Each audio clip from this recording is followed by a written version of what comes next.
Olá pessoal, esse é mais um vídeo voltado aos iniciantes ou aspirantes a investidores ou traders do mercado financeiro. E ele trata de um assunto muito recorrente nos e-mails, nas perguntas que a gente recebe, nos comentários, enfim. Parece que o pessoal tem bastante interesse no assunto que a gente vai tratar nesse vídeo. E esse assunto se reflete numa pergunta muito simples. A pergunta que o pessoal normalmente faz e que eu quero responder nesse vídeo é: afinal, de quanto dinheiro eu preciso para poder começar a investir em ações no mercado de capitais? Então assista esse vídeo até o final para responder essa questão e para poder entender como essa questão está ligada diretamente ao controle da sua exposição ao risco. Por mais que não pareça. Mas tá, vamos lá.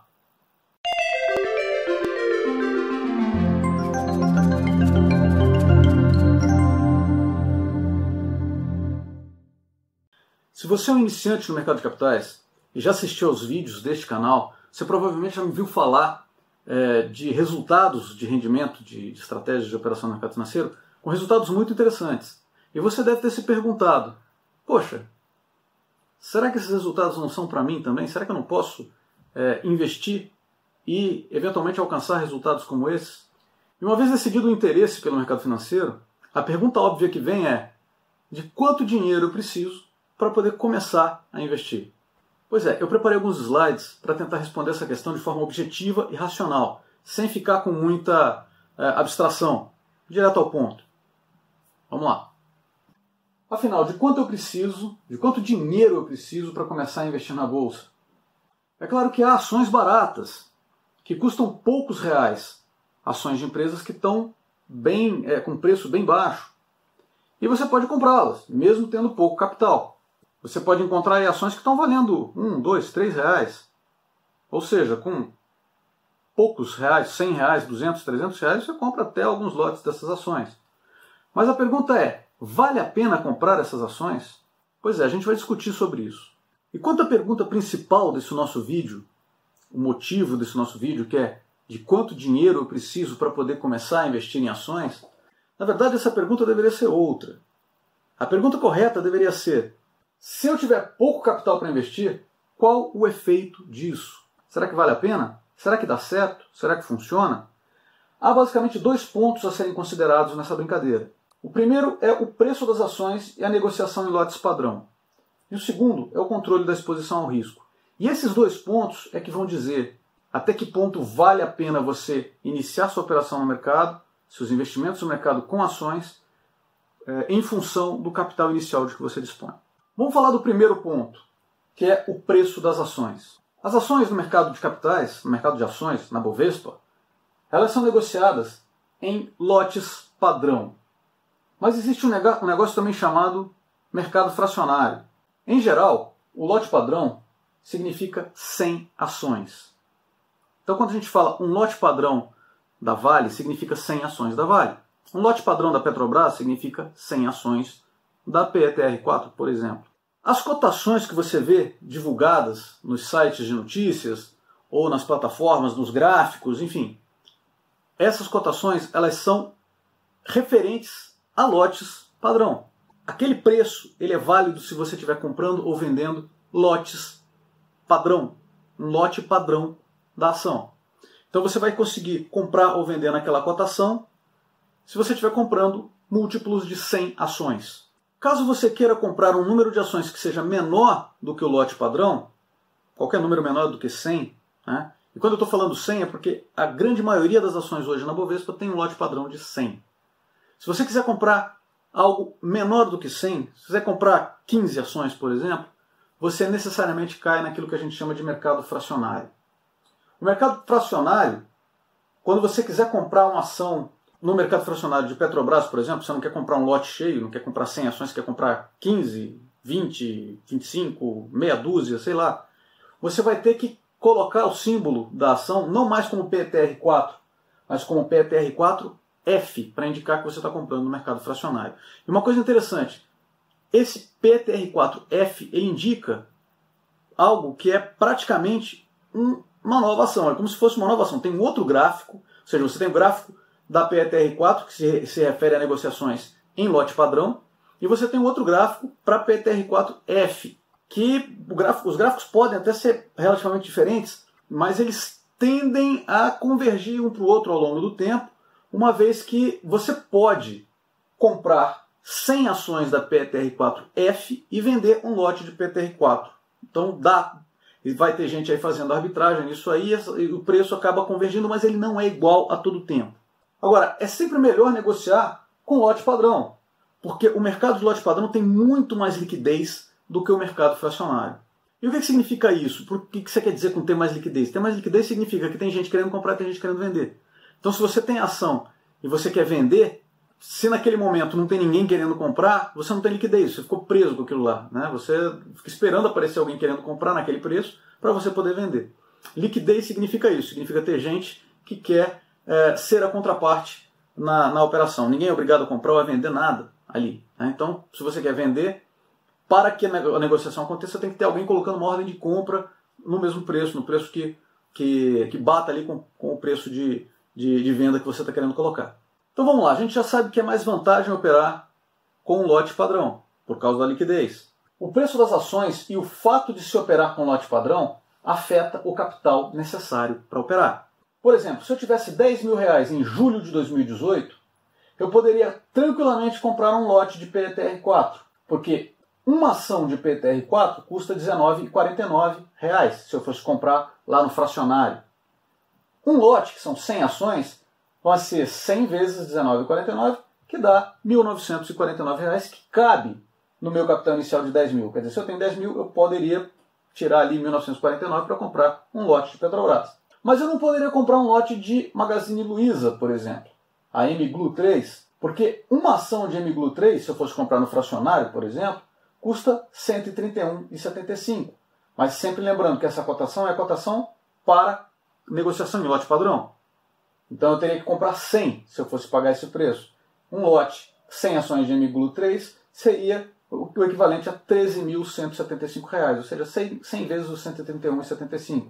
Caso eu tenha pouco capital, eu vou ficar com a mão atada, né? Em determinadas situações, eu vou perder oportunidades em ações mais caras. Digamos que a Magazine Luiza tenha desenhado um trade assim, um potencial de ganho muito grande, um trade bonito, um trade onde você consegue entrar e entrar legal e colocar um stop curto e com grande potencial ali, o preço está se movendo para cima com bastante momento, existe uma euforia no mercado, existem condições para que o preço continue a subir. Infelizmente, se você só tiver 10 mil reais, você não vai poder comprar Magazine Luiza, você perde essa oportunidade. E isso devido ao efeito do lote padrão. Mas tem o segundo item que também afeta o tamanho do capital necessário para você operar, que é o controle da exposição ao risco. Ele também afeta quando se tem pouco capital. E a gente sabe que o dimensionamento de exposição é o aspecto mais importante do controle de risco. Na verdade, é o dimensionamento de exposição que vai limitar aí as suas oportunidades caso você tenha pouco dinheiro para investir. Normalmente, os modelos de dimensionamento de exposição que dão um resultado mais positivo são aqueles que são baseados no capital inicial. Por exemplo, quando você decide assumir um risco máximo limitado aí a 1% do seu capital inicial. Se o seu capital inicial é pequeno, óbvio que esse seu risco, o seu limite de risco também vai ser pequeno. Esse é o limite de risco ao qual você pode se expor. A gente sabe que modelos de dimensionamento de exposição baseados em risco, eles dão um resultado muito melhor do que simplesmente comprar quantidades fixas. Eu inclusive fiz um vídeo recente a respeito disso, um vídeo intitulado Um detalhe que transforma 50% de prejuízo em 150% de lucro. Esse vídeo está aqui no meu canal no YouTube e você encontra facilmente aqui. Dá uma olhada nesse vídeo se você ainda não assistiu, você vai entender que o modelo de dimensionamento de exposição faz uma diferença brutal em como você afeta o desempenho da sua estratégia de operação. Simplesmente a quantidade de ações que você está comprando em cada momento pode fazer uma diferença brutal. Ah, Rogério, mas e por que eu preciso limitar meu risco a 1%, por exemplo? Bom, você pode limitar o preço ao valor que você quiser. Agora, se você assistiu a aula número 6 do meu curso introdutório gratuito, que eu recomendo que você assista, você também viu que o comportamento do risco é exponencial. E você não pode, né, devido a isso, né, você não pode se expor demais ao risco, caso contrário, você joga a sua estratégia no buraco, um buraco exponencial. Assista a aula 6 do meu curso introdutório gratuito, você vai entender muito bem o comportamento exponencial do risco. E é por isso que o seu risco tem que ser mantido pequenininho. Caso contrário, você vai só perder dinheiro no mercado. Sempre que você entra no mercado, você tem uma relação matemática exponencial contra você. Se você não souber se desviar dela, você nunca vai ganhar dinheiro no mercado.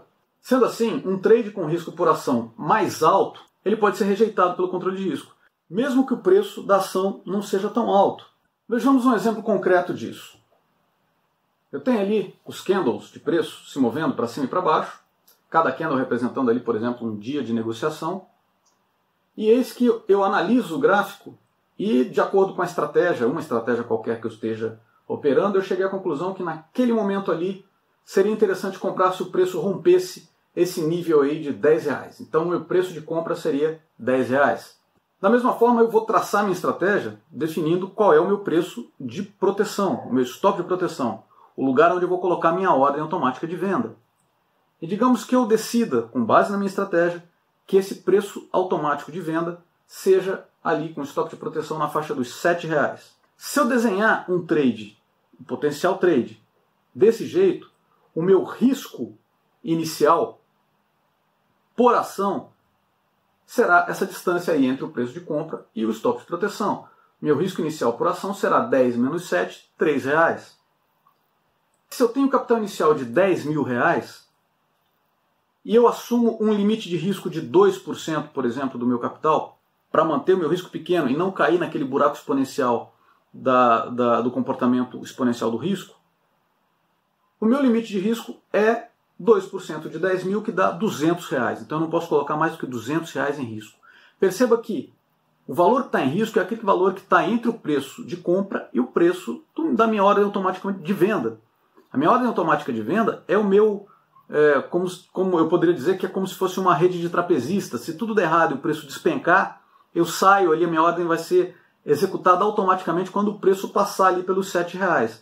Então, efetivamente, o que está em risco nessa operação, caso essa ação tenha liquidez, e a gente só vai estar operando ações com alta liquidez, o que está em risco por ação aí são exatamente aqueles R$3. Pois bem, imagina que eu tento comprar um lote dessa ação. O total em dinheiro que eu vou estar despendendo seriam 100 vezes o preço de compra, que é R$10, que daria R$1.000. R$1.000 cabe dentro do meu capital inicial, eu poderia tranquilamente comprar. Porém, olha o que acontece com o risco. O risco do trade vai ser 100, porque são 100 ações, vezes o meu risco por ação, que eram R$3. O risco total vai dar R$300, que é acima do meu risco, do meu limite de risco de R$200, que eram 2% do meu capital inicial. Então, esse valor extrapola o risco máximo de R$200. Pelo controle de risco, eu devo abandonar esse trade. Eu não posso entrar nesse trade, pois eu não vou querer operar no mercado fracionário. Então eu teria que estar comprando. O mercado fracionário não tem liquidez, então eu vou querer estar comprando em lotes. E um lote já estoura o meu limite de risco, apesar de que o preço da ação é baixo o suficiente para que eu pudesse comprá-lo. Mas o risco desse trade, não. Ah, Rogério, mas você não poderia colocar o stop mais curto, o stop mais perto do preço de entrada e fazer com que o risco por ação fosse menor? Isso vai depender da sua estratégia. Normalmente eu costumo dizer que você não define aonde o stop vai ficar. A sua estratégia define isso. Você vai escolher colocar o stop num ponto onde seja muito pouco provável que o preço chegue. Que se o preço passar por ali é porque você já tem uma tendência de baixa mesmo e aí é melhor você sair da operação.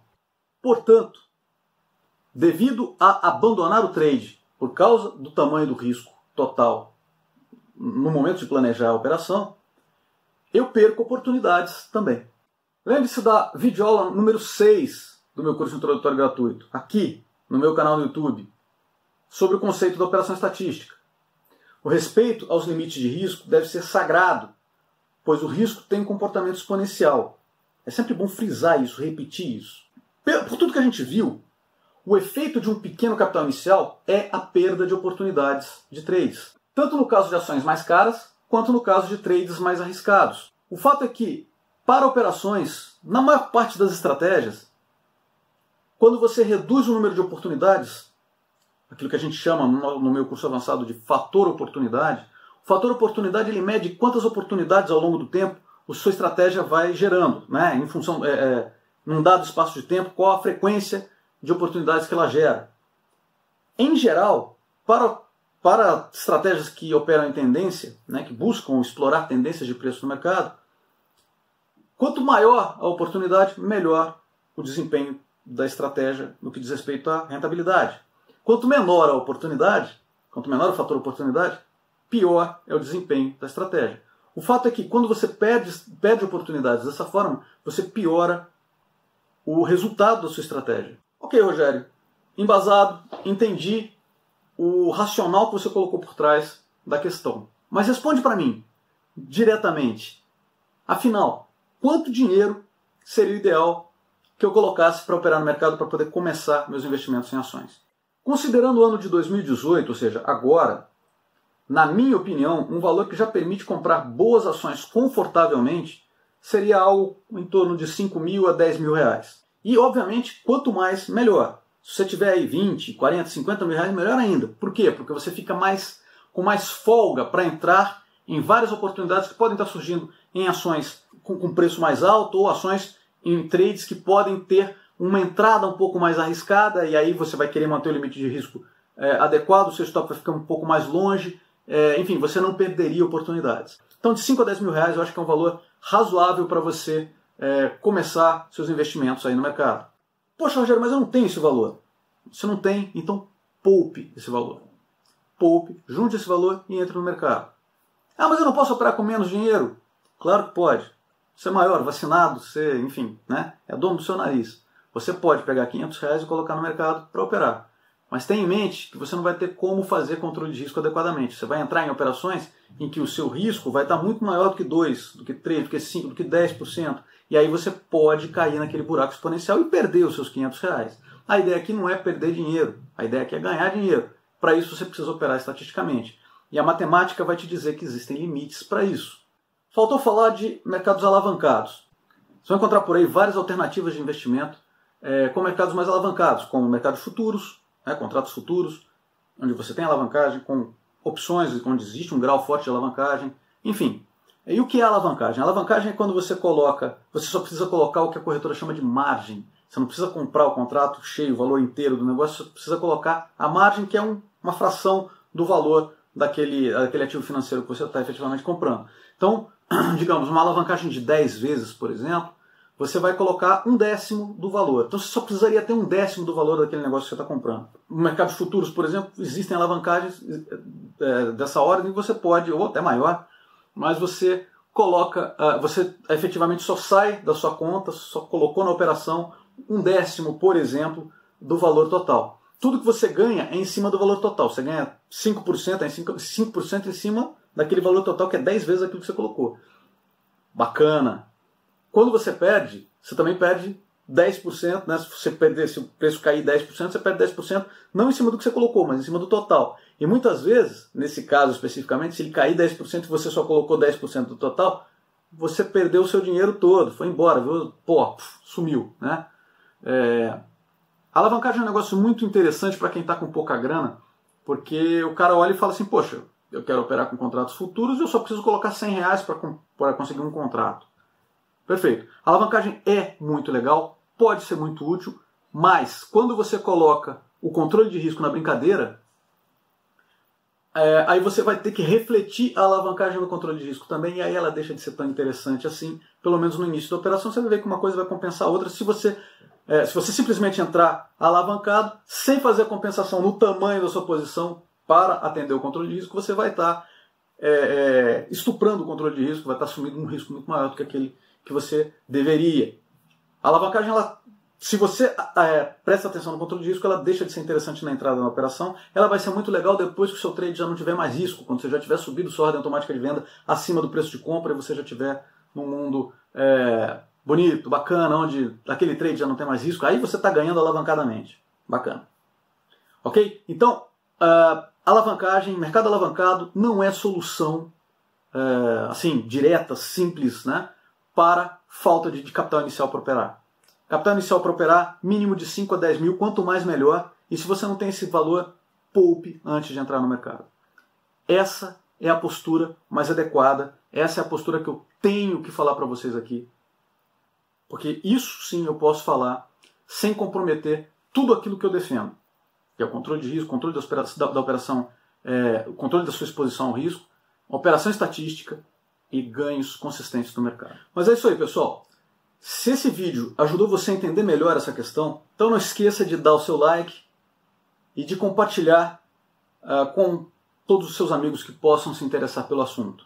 E se você ainda não fez, não deixe de assinar esse canal e ativar as notificações para que você possa continuar recebendo todos os vídeos que a gente produz aqui. A você que ainda não conhece o conceito da operação estatística, eu recomendo fortemente que você assista ao meu curso introdutório gratuito em www.operaçãoconsultoria.com.br e que baixe também o meu e-book gratuito com os 8 primeiros passos para você se iniciar na Bolsa de Valores com segurança. Ambos vão lhe introduzir de forma didática ao conceito da operação estatística, que é uma metodologia cientificamente embasada, desenvolvida por mim, e que permite ao investidor obter resultados consistentes e lucrativos na Bolsa de Valores pelo controle estrito da exposição ao risco. Na minha opinião, é um assunto fascinante e que pode trazer a você uma compensação financeira muito interessante.